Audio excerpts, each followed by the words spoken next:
let's start from the beginning. Like I think people get a sense for what spaghetti is used for, but they don't know how to do it or like don't understand the functionality of it. So let's just start from the beginning. Let's just start from the very beginning. So you're in TradingView, you hit the new tab. Let's just start from a totally blank layout. Create new layout. And essentially what spaghetti is it's multiple different tokens or stocks or any type of financial products you want to look at, and you can layer them on top of each other with line charts. So the first thing you do, I think if you're going to do crypto, the first one you should add is Bitcoin. That's like obviously the thing, the benchmark that everyone is tracking against. And basically for longs, we want to see which alts are outperforming Bitcoin, and for shorts, we want to see which alts are underperforming Bitcoin.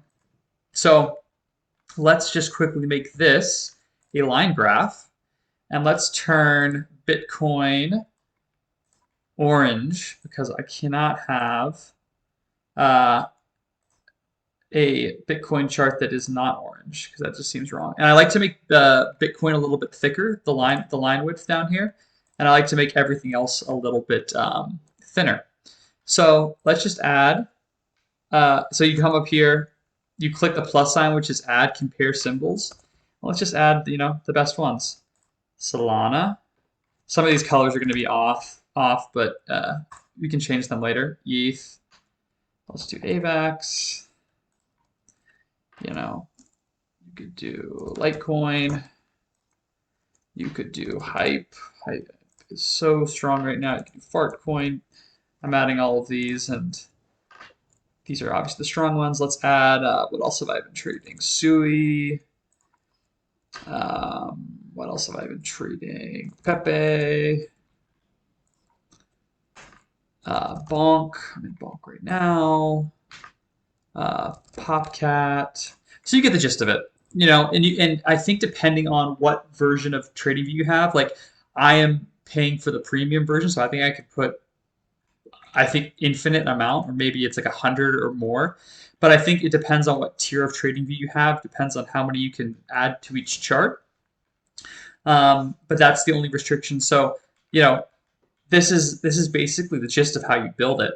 And then obviously, like you can a few tricks that people don't quite realize. It's probably, let me go to this is my actual one that I use. There's a few tricks you can do. I have this right now where none of the names are overlapping, and it's better for when you're looking at shorter time frames, like more narrow time frames, and it's so the names don't overlap. But sometimes if you're on like a wider frame like this, and you're like, wow, like this is, these are pretty tight, but these are like total outperformers. It's kind of hard to tell how much of an outperformer these are.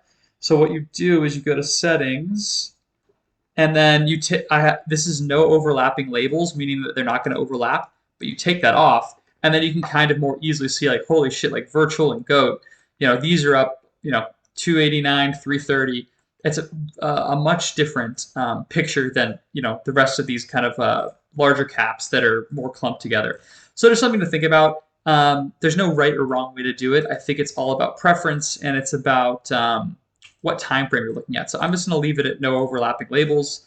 But yeah, that's a good trick. So let's just talk about how to use spaghetti. And I actually think that there's many different applications of how to use spaghetti, but my favorite is to look at it over multiple different time frames, and then also to look at it from recent lows. So if you have a massive sell-off or some kind of like market-wide leverage, kind of like a stop-out liquidation period, it's nice to put the starting point at that event and then see what happens after that. So this is my widest view of spaghetti, and this period right here, April 9th, April 10th, is where Bitcoin made its low around 74, 75K. And so that was a macro low, and what I'm trying to see is, okay, since that low, that was pretty much about as bearish as we got, what has ran the fastest and the hardest since that macro low? And I'm essentially trying to mostly be in these coins that are at the top of that. And I am not trading any of these coins down below. So ENA, Litecoin, ADA, Aptos, Jitto, XRP, BNB, Ondo, TIA, Pith, Plume, these that have not been able to outperform Bitcoin since it's low, I just don't even look at for longs. And candidly, like you want to stay, I would say, towards the higher end. It just depends on your strategy. Obviously, I trade Solana a ton. I love Solana, and I would say on this list, it's probably closer to the bottom than it is to the top.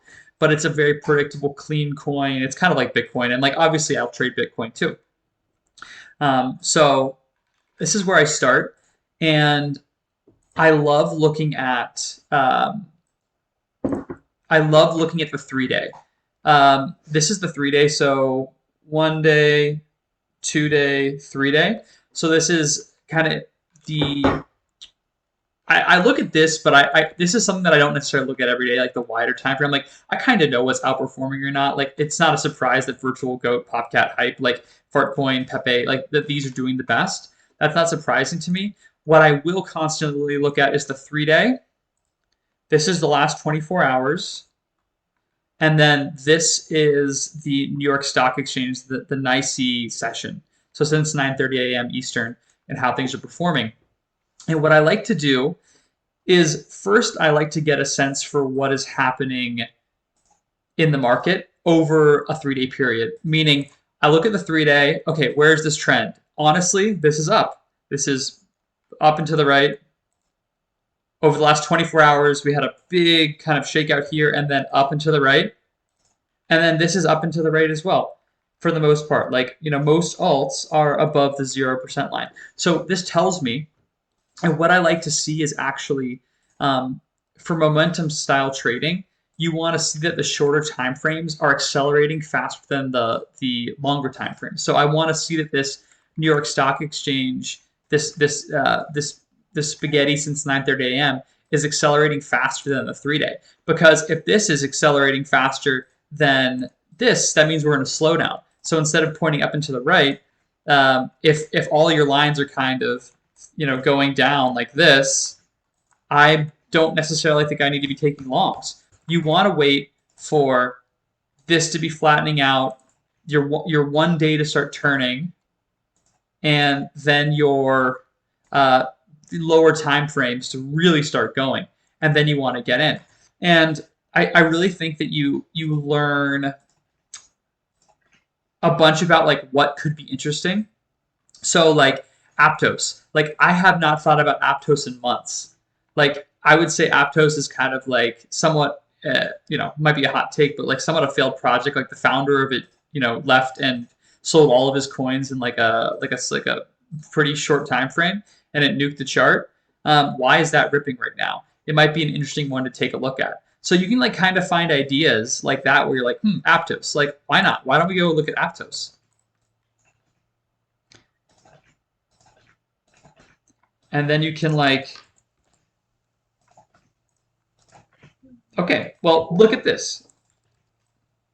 I mean, it is absolutely zooming.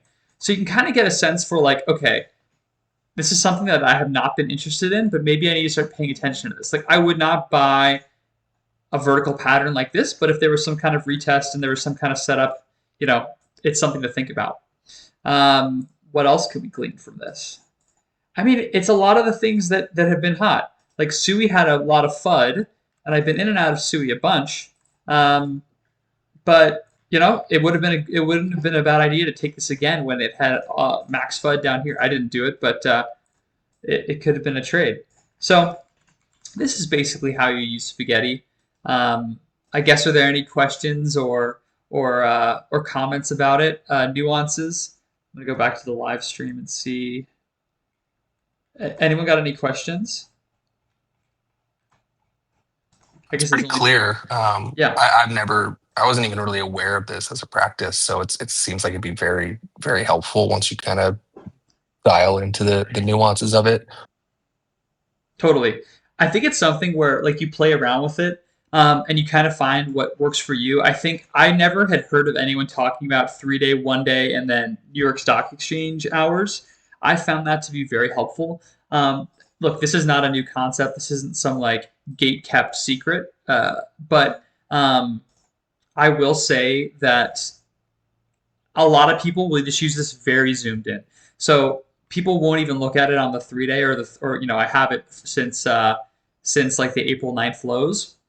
A lot of people will literally look at this on like a 1 hour look back, and they're looking to scalp. They're like, okay, all right. They would have been looking at Aptos. So for this, they'd be like, wow, Aptos just broke above the entire pack. I got along that. And they would just take the long. They wouldn't worry about market structure. They wouldn't worry about other factors. And they would simply just use this indicator to long it. And then as soon as it starts kind of pulling back to the mean, to like the meat of this spaghetti, like then they would sell it. So there are ways that you literally can just use this to trade without necessarily having to like worry about market structure or entry and whatnot. It's kind of like order flow traders, how they use like the DOM, which is simply just looking at like all the buy and the sell orders coming in and out. And they don't even have to look at the price. They can kind of look at the flow. It's almost like looking at the flow of the market, kind of as simple line graphs. It's kind of cool. And like you can look at like Mudang. Like Mudang is having a really sharp sell-off compared to everything else. It's like, why is that happening? So you can very quickly kind of get a pulse for the market here. Kind of really basic question. I see you're just flipping between different tabs in your browser that have Yeah. these already set up for the 3 day, 1 day, and Yep. market.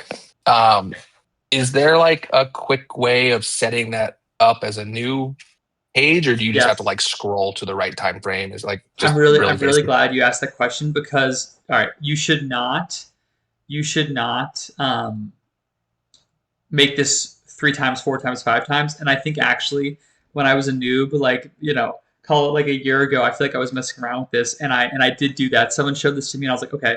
And I made it separately each time.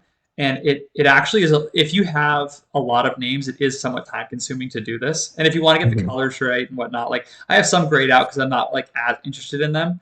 The colored ones I'm like a little bit more interested in. That's just a personal thing. Like that, there's no rules about that. But so make it one time, and then all you hit is you right click it and then just duplicate tab. And I wish I had known that going into it. It would have saved me a lot of time and pain. But yeah, you hit duplicate tab and it just does it again. But what I will say is play around with the time frame. So I've found, I'm just going to delete this because I already have one. I've found that 1 hour works totally fine on these higher time frames, like the 3 day, Mhm. okay, yeah. Here's the nuance. So I think this high time frame is 1 hour. 3 day is 1 hour because I don't necessarily care about like the inner movements. But when I come down to 24 hour, I have 24 hours set on 5 minutes here, and then I have Okay. my nicey session set to 1 minute, which may seem like overkill, but like you again, like remember how I was like, okay, Mudang just sold off. Like if you're a scalper, you could have been like, oh, something's happening, short, and then like maybe you sell or you take profit when it's starting to come back into the meat of this. Same with Aptos, like this just totally has pulled away from the pack, and now it's starting to pull back in. So if you're on the 1 minute, you get those reaction times much faster. It's all preference. Um, so good question. Actually, really good question. Something's going on with Tia, isn't it? Because that was down at the bottom when we started streaming, and now it's up near the top. Let's take a look. This is why I love it. Get rid of Aptos. Let's take a look at At Tia. least I think that's what I saw.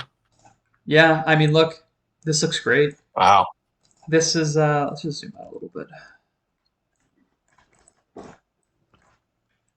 Yeah, I mean, this has been kind of in down only mode, and I have traded this a bunch in Q3, Q4 of last year.